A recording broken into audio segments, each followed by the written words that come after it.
but not for helping kids. Yeah, so I'm not appreciate that because just he was not doing good. Yeah.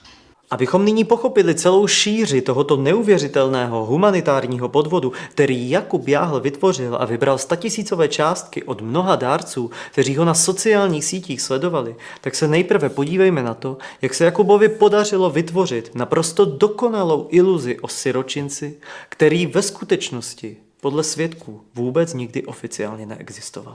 Tanička sa prihlásila, išla tam nabalená s kuframi, celá šťastná.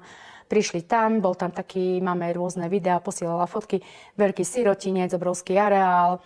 Takže to vyzeralo tak, že fakt sú tí chalani šikovní, že im záleží na tých afrických deťoch.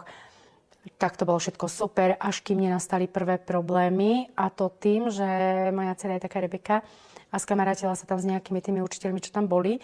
A nakoniec vysvetlo, čo overili si aj s Jožkom, že ten sirotinec vôbec nefunguje. Keď som zistila, že ten projekt, ktorý propagoval vtedy, to už boli 2 roky, tak nie je vôbec projektom, ako má byť a tie deti tam ani nebývajú.